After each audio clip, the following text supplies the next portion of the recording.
تیسرا اصول عقیدہ ہمارا یہ ہونا چاہیے نبی اکرم صلی اللہ علیہ وسلم کے بارے میں عصمت، کہ نبی اکرم صلی اللہ علیہ وسلم کے مقابلے میں کسی اور کی اطاعت نبی صلی اللہ علیہ وسلم کے برابر اطاعت نہیں کر سکتے ہم.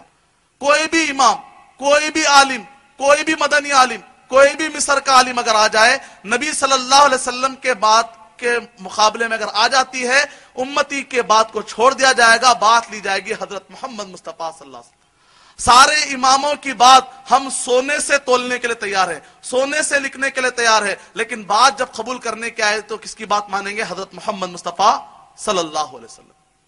چوتھا ہمارا عقیدہ یہ ہونا چاہیے امانت. نبی اکرم صلی اللہ علیہ وسلم نے دین کو انکمپلیٹ نہیں چھوڑا. ہمارا عقیدہ ہے الیوم اکملت لکم دینکم، دین مکمل ہو چکا ہے. حضرت امام مالک رحمۃ اللہ علیہ کہتے ہیں اگر کوئی شخص دین کے اندر نئی بدعت نکالتا ہے، گویا کہ وہ نبی اکرم صلی اللہ علیہ وسلم پر تہمت ڈال رہا ہے کہ نبی اکرم صلی اللہ علیہ وسلم نے دین کو انکمپلیٹ چھوڑا ہے، اب یہ شخص آ کر کمپلیٹ کر رہا ہے. اللہ تعالیٰ نے قرآن مجید میں 30 مقامات پر کہا اتبعوا، کہا فالو کرو کہا گیا. نئی شریعت لا کے اس کو فالو کرو نہیں کہا گیا.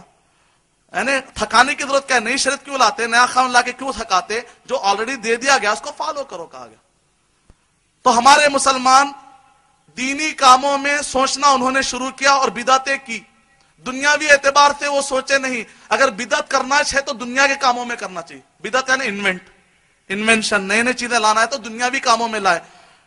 WTC کی 110 عمارتیں، 110 منزلہ عمارتیں تو مسلمانوں نے نہیں بنائی، 110 بدعتیں انہوں نے بنا دی، اس کی عمارتیں کھڑی. دین کے اندر سوچنا نہیں چاہیے، جو دین ہے اس کو فالو کرنا چاہیے.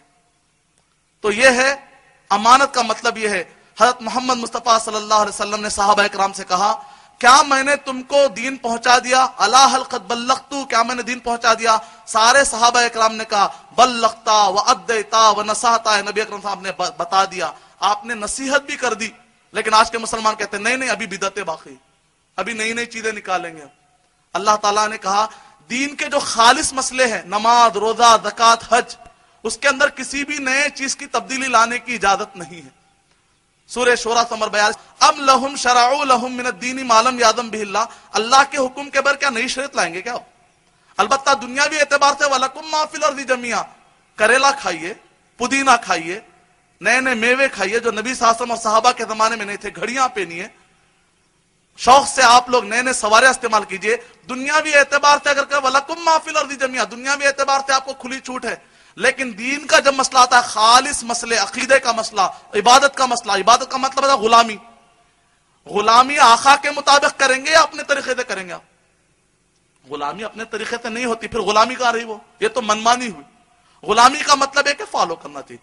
تو عقیدے کے مسئلے میں کہا سورہ حجرات نمبر 49 کے آیت نمبر 1 یا ایھا الذین آمنوا لا تقدموا بین یدی اللہ ورسولہ، اے وہ لوگوں جو ایمان لائے اللہ اور اس کے رسول کے آگے مت بڑھو. ولغير الله لا نحمل جباه غرباء وارتضيناها شعارا